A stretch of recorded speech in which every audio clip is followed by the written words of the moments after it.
Peço à igreja que abra a palavra do Senhor na Epístola de Paulo aos Romanos,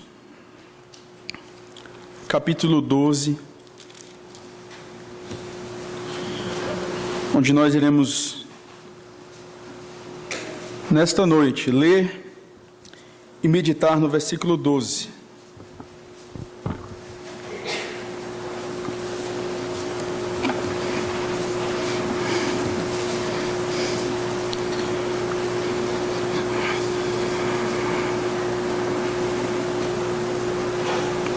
Leiamos a palavra do nosso Deus.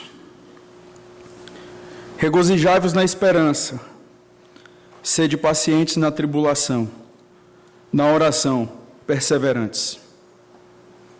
Regozijai-vos na esperança, sede pacientes na tribulação, na oração perseverantes. Mais um ano está acabando, e eu creio que muitas expectativas vem ao nosso coração, muitas expectativas vêm à nossa alma, diante de questões que vimos como possível este ano, diante de questões que não deram certo e que desejamos que deem certo no ano que vem. Nós percebemos que neste período do ano as pessoas elas são mais dadas como é que eu posso dizer, Feliz Ano Novo, a felicitar, digamos assim, uns aos outros, e desejando muitas coisas boas. Eu não quero aqui dizer que é errado nós desejarmos coisas boas, mas nós não podemos esquecer da nossa condição. E eu creio que é o meu papel aqui hoje, lembrar ao meu coração e lembrar aos irmãos da nossa condição. Nós não pertencemos a este mundo. Nós, mesmo diante do caos político, mesmo diante do caos da segurança pública, mesmo diante do caos de tantas questões da família, de tantas outras coisas, a nossa busca é por aquilo que está na eternidade. Na verdade, é aquilo que já nos encontrou, que é Cristo, e os nossos olhos eles estão voltados para lá. Podemos ser sal e luz, devemos, na verdade, é o que a Bíblia orienta para nós, na verdade ela determina, nós devemos sim ser sal e luz, mas nós não devemos nos esquecer que somos peregrinos. Nós estamos a cada dia perto desse encontro maravilhoso com o nosso Redentor. Algumas pessoas colocam as suas expectativas, de repente, de algumas mudanças, na simples mudança de hora, né? Então, era 2015, agora 2016, então está todo mundo agora eu recebi um superpoder que eu vou ler a Bíblia toda, em um ano. Eu não li, eu não me preocupei com isso, eu não orei sobre isso, isso não me incomodou, mas eu peguei o plano de leitura bíblica e agora eu vou ler. E aí, irmãos, de repente acontece a mesma coisa, né? No dia 15 de março, a gente se encontra aqui desanimado mas pastor, eu ainda estou em Gênesis, né? E a igreja em Salmos. Mas, irmãos, eu quero rapidamente aqui trazer algumas recomendações. Essa recomendação de Paulo, ela está dentro de algumas recomendações que Paulo ele inicia no versículo 9, àqueles irmãos que se encontravam em Roma. Paulo, ele inicia do verso 9 e ele vai até o verso 21, trazendo algumas recomendações para esses irmãos. A recomendação que nós temos aqui, que nós escolhemos nesse momento para tratarmos com a igreja, ela está, de certa forma, obviamente, porque ela está dentro dessas recomendações, ligadas às outras, mas, de certa forma, ela pode ser vista também como independente. É por isso que, nesse momento, eu quero que nós possamos, você e eu, encare esse momento como uma conversa, digamos assim, informal, onde estamos sentados juntos e conversando sobre que recomendações nós temos da palavra de Deus como pessoas que são peregrinas neste mundo. Sim, 2016 está chegando, louvado seja Deus, que você tenha um 2016 abençoado, que você leia a palavra de Deus como você não leu em 2015, que você ore mais, que você evangelize mais, que você seja mais presente nos trabalhos da igreja, que você seja um cristão melhor. Mas é importante nós entendermos aqui as recomendações que Paulo ele nos traz, porque muitas vezes nós nos apegamos a expectativas deste tempo. Existem coisas que serão desejadas uns para os outros que não irão se cumprir. E muitas vezes nós tendemos a desanimar. Quando de repente alguém fala, feliz ano novo, e aí vai no dia 2, acontece aquela catástrofe na sua família, de repente a sua paz é assaltada porque uma notícia terrível de enfermidade veio, de repente perdeu um ente querido ou algo do tipo. Mas irmãos, a nossa alegria, a nossa perseverança, a nossa caminhada cristã, independe se aquilo que estão desejando para nós irá se cumprir ou não. Independe disso, independe dessas coisas. Então, que o Senhor nos ajude a abraçarmos essas recomendações que Paulo nos traz. A primeira recomendação que nós temos, digamos assim, para o ano de 2016, como uma igreja peregrina, a primeira recomendação é que nós devemos nos regozijar na esperança. Isso não é diferente daquilo que a gente vem trabalhando até aqui. Nós devemos nos regozijar na esperança. E é interessante que a esperança que Paulo está falando aqui não é uma esperança embasada no resultado das coisas que podem acontecer, conforme as felicitações que nós recebemos e que damos, e que, repito, não são erradas em si. Mas a alegria que Paulo está colocando aqui é uma alegria escatológica, é uma alegria na volta de Cristo. E se a minha alegria na volta de Cristo, se a minha alegria está na volta de Cristo, independente das coisas, independente daquilo que possa acontecer, independente daquilo que possa vir a dar certo, eu caminharei, eu continuarei firme. Olha o que aqui Paulo diz, por favor, abra lá em Romanos capítulo 8, versículo 24. E versículo 25,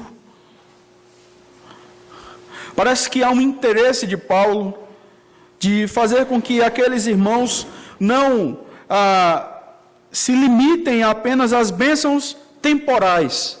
Parece que há um interesse de Paulo de que eles olhem para a eternidade. Olha o que diz Romanos 8, 24 e 25, porque na esperança fomos salvos. Ora, a esperança que se vê não é esperança, pois o que alguém vê, como espera? Mas se esperamos o que não vemos, com paciência o aguardamos. Agora olha o capítulo 5 de Romanos. Olha o versículo 1 e o versículo 2. Justificados, pois, mediante a fé, temos paz com Deus, por meio de nosso Senhor Jesus Cristo, por intermédio de quem obtivemos igualmente acesso a essa graça na qual estamos firmes e gloriamo-nos na esperança da glória de Deus. Essa expressão gloriamo-nos é nos orgulhamos, nos satisfazemos, nos alegramos na esperança da glória de Deus. A nossa alegria, o nosso regozijo não está restrito a uma série de questões que nós desejamos uns para os outros, questões temporais muitas vezes. A nossa alegria está naquilo que é atemporal. A nossa alegria, ela não está condicionada ao ambiente em que nós vivemos. A nossa alegria não está condicionada às pessoas, a nossa alegria não está condicionada às respostas que nós podemos ter de um emprego, da escola, ou seja lá de onde for. A nossa alegria está condicionada a uma promessa. O Senhor Jesus voltará para se encontrar com a sua noiva. Essa é a recomendação que nós podemos abraçar neste ano de 2016. Alegre-se na esperança, regozije-se na esperança. Olhe para João 14, versículo 1 ao versículo 4. Nós percebemos aqui o Senhor Jesus tirando o foco dos seus discípulos, o coração, digamos assim, deles dos problemas e colocando o coração deles na promessa do seu retorno. João 14, do versículo 1 ao versículo 4, diz assim, a palavra de Deus: Não se turbe o vosso coração, credes em Deus, crede também em mim. Na casa de meu pai há muitas moradas. Se assim não fora, eu vou-lo teria dito, pois vou preparar-vos lugar. E quando eu for e vos preparar lugar, voltarei e vos receberei para mim mesmo, para que onde eu estou estejais vós também, e vós sabeis o caminho para onde eu vou. O Senhor Jesus, tirando os olhos dos seus discípulos do templo e levando os olhos dos seus discípulos para a eternidade. Infelizmente, irmãos, muitos irão trabalhar muito durante o ano de 2016 em busca de paz, em busca de alegria, mas irão procurar essas coisas no lugar errado. E nós que somos crentes, nós que somos filhos de Deus, nós que somos herdeiros desta promessa maravilhosa, muitas vezes nós nos encontramos desanimados. Muitas vezes nós nos encontramos usando desculpas e mais justificativas para mostrar para as pessoas que de fato o nosso choro é lícito, o nosso choro é justo. Os nossos olhos e o nosso coração têm que estar na eternidade. Nós iremos passar por situações difíceis, como temos passado até aqui. Não tem sido fácil em muitos momentos. É o pai que luta com o filho rebelde, o cônjuge que luta com o outro pelo fato do outro não ser cristão. Isso é uma grande dificuldade. Os nossos olhos, irmãos, eles não se satisfazem com bênçãos temporais. Sabe por que muitas vezes nos encontramos desanimados? Porque colocamos a nossa expectativa naquilo que é perecível, naquilo que passa. Nós temos tentado nos lembrar todos os dias em nosso lar, e não é fácil.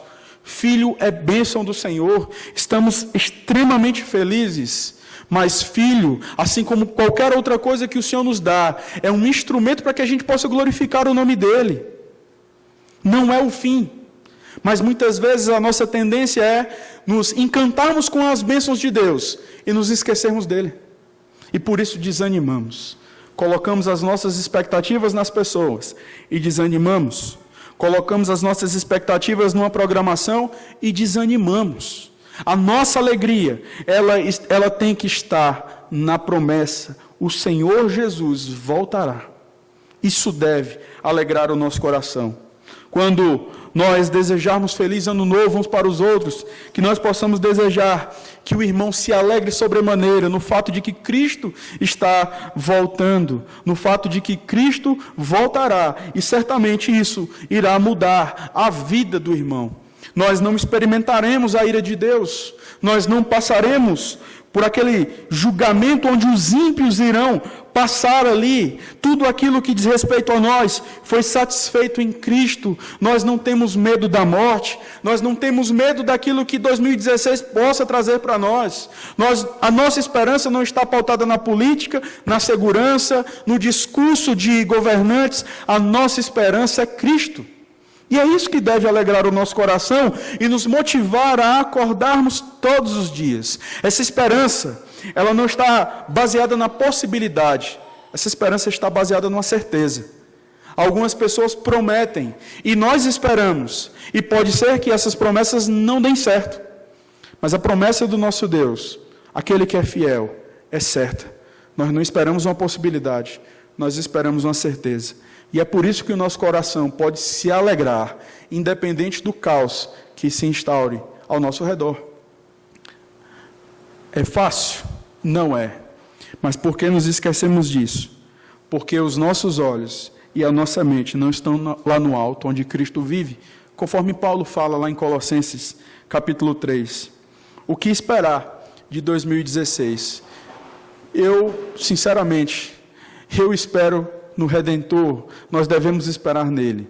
Nós devemos buscar sermos cristãos melhores.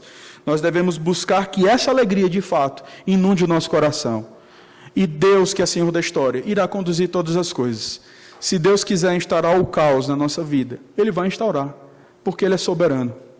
Se o nosso coração estiver confiante no seu caráter bondoso, independente daquilo que possa acontecer conosco, nós continuaremos firmes. E é sobre isso que Paulo ele fala agora na segunda parte desse versículo. Ele diz, em primeiro lugar, que aqueles irmãos devem se regozijar na esperança, e, em segundo lugar, eles devem ser pacientes na tribulação.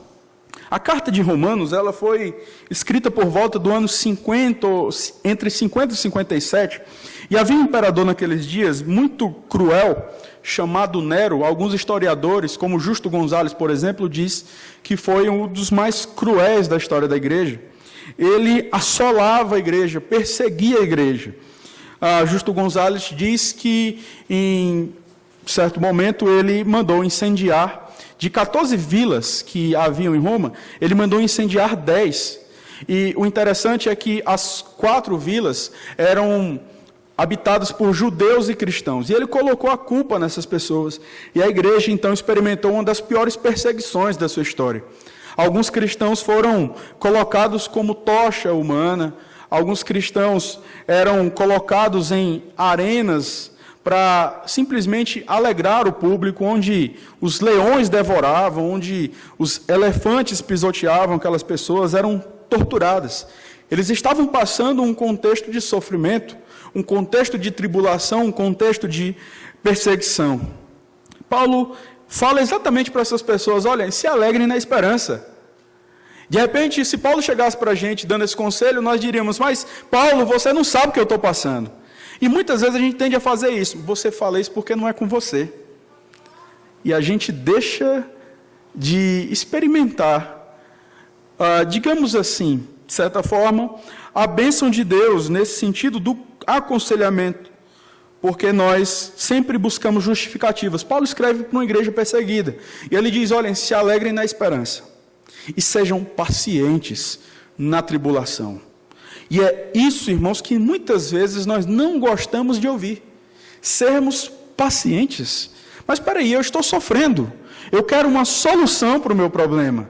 Eu quero uma resposta, de preferência uma resposta que mostre que, de fato, eu tenho a razão de todas as coisas. E muitas vezes, irmãos, nós não teremos respostas. A recomendação é: sejam pacientes. A ideia é ficar, permanecer, não retirar-se ou fugir, sofrer, aguentar bravamente. É como um soldado que está sendo maltratado, conforme já vimos no domingo passado, e ele deve então perseverar, ele deve então permanecer pacientemente. Nós aprendemos aqui que as provações, elas procedem de Deus. E não adianta, irmãos, nós desejarmos tantas e tantas coisas boas uns aos outros, se Deus, que nos seus propósitos eternos já estabeleceu, e eu não estou aqui caindo num determinismo, e nem dizendo que não podemos desejar o bem, mas Deus tem a agenda dele, e a agenda de Deus não está condicionada à nossa agenda e às nossas felicitações. Se Deus quiser trazer provação sobre você e sobre mim, Deus vai trazer. E o que é que nós devemos fazer? Nos regozijar na esperança e sermos pacientes. Deus requer paciência. A solução que nós queremos é uma solução temporal, mas a solução, ela já veio para nós. Nós já temos a solução. Qual é a solução, pastor? Nós iremos passar a eternidade com o nosso Redentor. Não existe solução melhor, não existe solução que modifica mais a nossa vida, o nosso coração, do que sabermos que este mundo não pode condicionar as nossas respostas. Quem condiciona é Deus. Nós devemos viver, então, para a sua honra e para a sua glória. Um livro intitulado O Sorriso Escondido de Deus, de John Piper. Esse livro, ele narra a história de 3 puritanos, chamados John Bunyan, William Cowper e David Brainerd. Fala a respeito do sofrimento desses irmãos. Esse livro, ele faz a seguinte citação, e eu creio que é interessante para nós neste momento. Ele diz assim: existe uma certa ironia no fruto destas aflições. O confinamento de Bunyan ensinou-lhe o caminho peregrino da liberdade cristã. John Bunyan ficou preso durante cerca de 12 anos. A doença mental de Cooper produziu música doce da mente para almas atribuladas. A miséria abrasadora do isolamento e da doença de Brainerd explodiu em missões mundiais, além de toda a imaginação. Ironia e desproporção são ambos o caminho de Deus. Ele nos mantém desequilibrados com suas conexões imprevisíveis. Pensamos que sabemos como fazer algo grande, e Deus o faz pequeno. Pensamos que tudo que temos é fraco e pequeno, e Deus o torna grande. A estéril Sara dá à luz ao filho da promessa. Os 300 homens de Gideão derrotam 100.000 medianitas. Uma fenda nas mãos de um jovem pastor derruba o gigante. Uma virgem dá à luz o Filho de Deus. Os 5 pães do rapazinho alimentam milhares. Uma violação da justiça, um expediente político, filosófico, digamos assim, e a tortura criminosa numa cruz repulsiva, tornaram-se o fundamento da salvação do mundo. Em outras palavras, nós podemos não saber por quais caminhos Deus irá nos conduzir, mas nós cremos que Deus é Senhor e tudo aquilo que Ele faz é bom, agradável e perfeito. E tudo isso redundará em louvor e glória ao Seu nome. Deus glorifica o Seu nome até no caos que sobrevém sobre nós. Por isso, fiquemos pacientes nas tribulações. Essa expressão, a paciência, pacientes na tribulação, essa palavra pacientes, ela vem do militarismo e traz a ideia de um soldado que está num campo de guerra, onde ele aguarda pacientemente o resgate. A nossa esperança, o nosso resgate já veio. O Senhor Jesus, Ele diz: eis que estou convosco todos os dias até a consumação do século. Não estamos sozinhos. Ao contrário de um militar que pode ser abandonado, esquecido, nós não seremos, porque Deus nos guarda sobre as suas poderosas mãos. Nós podemos crer nisso. E é por isso, irmãos, que nós podemos ter paciência e olharmos para os céus. Mas, em último lugar, Paulo, ele traz uma última recomendação para a sua igreja. Ele diz: na oração, perseverantes. Interessante essa palavra perseverantes e a palavra oração. Primeiro, a palavra oração, ela é composta por 2 palavras e ela traz a ideia de movimento. A oração, conforme nós já sabemos, ela não está restrita a um local. A oração, ela não está restrita à programação da sexta, ela não está restrita ao culto do domingo, ela não está restrita à EBD, ela não está restrita a uma possível programação de sábado. A oração tem que ser algo dinâmico em nossas vidas. Nós devemos orar em todo o tempo. E o que é interessante é que a palavra perseverantes, ela nos dá a ideia de que essa oração, ela não é para um grupo específico de pessoas. Para os pastores, ou para os presbíteros, ou para os diáconos. Não, ela é para todos nós. Porque em muitos momentos, irmãos, nós fraquejamos na fé. Nós devemos perseverar na oração, porque em muitos momentos nós não nos alegramos com a volta de Cristo. Talvez você, como eu, em muitos momentos deste ano, esqueceu que é um peregrino neste mundo e passou a se encantar com as coisas deste mundo e fraquejou na fé, se encontrou abatido e desanimado e impaciente diante das tribulações. Somos iguais, irmãos. Queremos a solução, queremos sair do aperto, nós não gostamos, eu não gosto, eu sei que você também não gosta. Mas por que muitas vezes nós fraquejamos? Por que muitas vezes não nos alegramos com a esperança? Nos esquecemos, porque oramos pouco, nos apoderamos pouco deste meio de graça tão sublime do Senhor, que é a oração. Achamos que o fato de Deus ter decretado todas as coisas, isso é uma desculpa para orarmos menos. Não, irmãos. Oramos menos porque nós cremos menos nos decretos de Deus. Se crêssemos mais nos decretos de Deus, se crêssemos mais na soberania de Deus, se crêssemos mais na onipotência de Deus, nós oraríamos mais. É o contrário. Então nós devemos orar para não desanimar. Eu não sei o que você planejou para esse ano de 2016. Mas a minha oração é que os irmãos e que possamos planejar crescer na graça e no conhecimento do Senhor. Que possamos planejar alimentar o nosso coração com a certeza da volta de Cristo. Quanto mais alimentados em relação a esta verdade, mais nós iremos ter combustível para sermos pacientes em momentos de aperto. Sabe o que é interessante em relação à tribulação? É que a tribulação nunca vai vir por um ramo que você está preparado, que você está maduro. É por isso que a tribulação ela vem sobre um aspecto da sua vida que você não tem qualquer maturidade. E aí você se sente o pior dos piores. Alguns reagem de uma maneira totalmente equivocada, se isolando e achando que são os únicos. Outros buscam ajuda em pessoas piedosas. Pode ser eu amanhã batendo na sua porta, ou você batendo na minha porta, e nós pedindo um ao outro. Vamos orar uns pelos outros aqui. Vamos pedir a Deus, porque hoje eu me esqueci de muitas coisas básicas do Evangelho. Algumas pessoas que já conversaram comigo, em alguns momentos, falaram: eu estou falando aqui o óbvio, você já sabe de tudo isso, mas o que eu digo para os irmãos é que nós nos esquecemos do óbvio, nós nos esquecemos daquilo que é fundamental.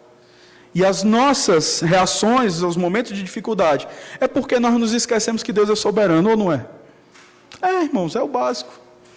Nós nos esquecemos que Ele nos guarda, nós nos esquecemos que Ele tem os seus decretos bem firmados, nós nos esquecemos que Ele é Senhor da história, nós nos esquecemos que o Senhor Jesus irá voltar, nós nos esquecemos que nós somos cidadãos do reino, nós nos esquecemos que se confessarmos os nossos pecados, Deus irá nos perdoar, e por isso nós sofremos. Por quê? Porque nos esquecemos do básico. Então, irmãos, não vamos ter o pudor de lembrar uns aos outros a simples e poderosa verdade de que Deus é bom.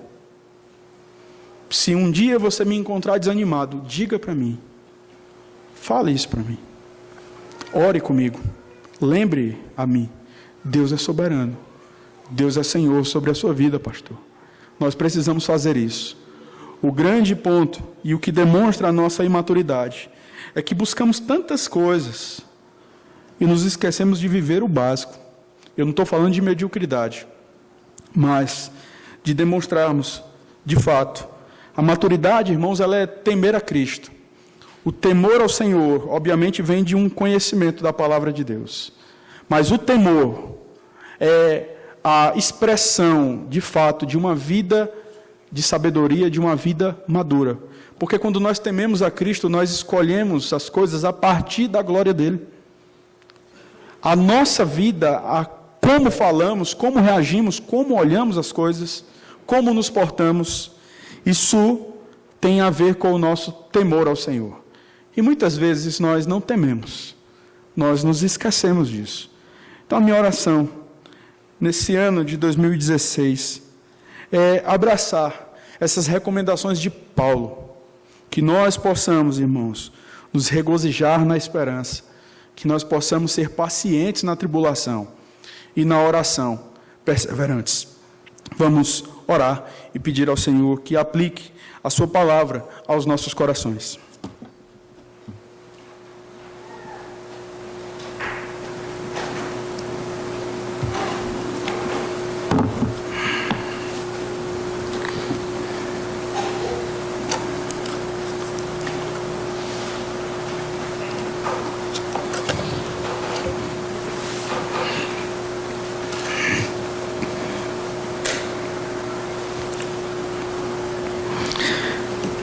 Mais uma vez, nós te damos graças pelo privilégio de estarmos aqui como igreja, Senhor, para cultuar o Teu nome, para bendizer ao Senhor, para declararmos que a nossa confiança, ela é o Senhor. As nossas expectativas em relação a 2016 estão firmadas naquele que venceu a morte, naquele que é Senhor sobre todas as coisas, que intercede por nós, que está conosco, o nosso Senhor Jesus Cristo. Nós te pedimos que o Senhor nos ajude neste ano a sermos cristãos melhores. Que o Senhor retire de nós toda letargia espiritual, todo desânimo, Senhor. Tem misericórdia, converte os nossos corações a Ti, que os nossos corações desejem ao Senhor, que os nossos corações tenham sede de viver para a Tua glória.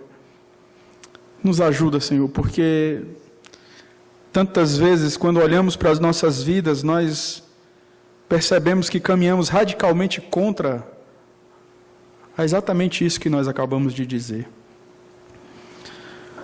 O Senhor tem teus planos bem firmados e não mudará estes planos por nossa causa. Mas como é maravilhoso nós sabermos que o Senhor, sendo Deus, o Deus dos decretos, o Senhor nos ama, nos chama de filhos, nos adotou em Cristo. E independente de qualquer circunstância, o Senhor continua sendo o nosso Deus e nos guardando. Porque o teu cuidado não está condicionado às nossas obras, mas o teu cuidado é reflexo daquilo que Cristo conquistou por nós. E é por causa dele que nós caminhamos, e é por causa dele que nós podemos dizer que nós temos a certeza do teu amor. Tem misericórdia de nós, Senhor. Aplica a tua palavra aos nossos corações, que possamos nos regozijar na esperança, sermos pacientes na tribulação e perseverarmos em oração. Nos ajuda e nos leva ao conhecimento do Senhor pela tua palavra, no nome de Jesus. Amém. Nesse momento eu...